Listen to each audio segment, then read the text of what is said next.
All right. Theo, if you can hear me, just tell us what Russia is hoping to get out of these face-to-face talks.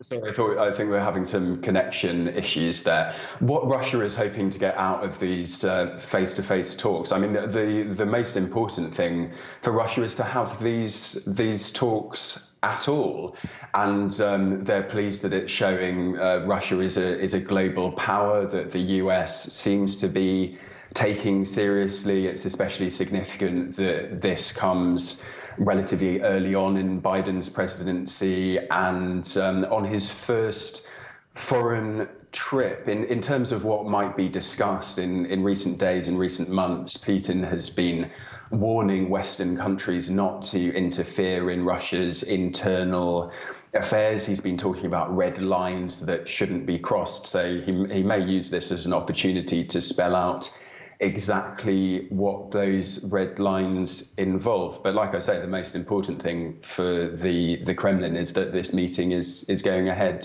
at all at a very difficult time for relations between the US and Russia. So how is this actually being talked about in Russia? Is it on the front pages of a lot of newspapers?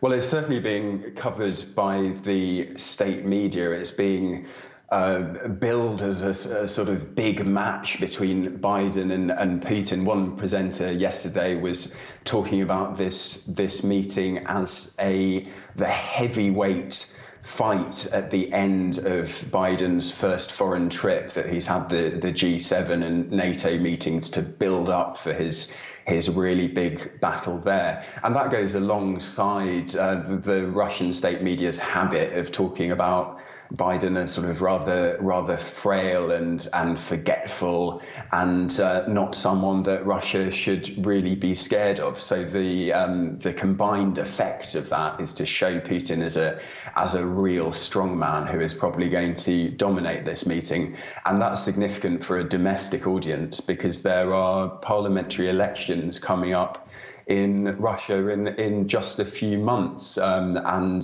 Putin will be wanting to project a show of strength ahead of those.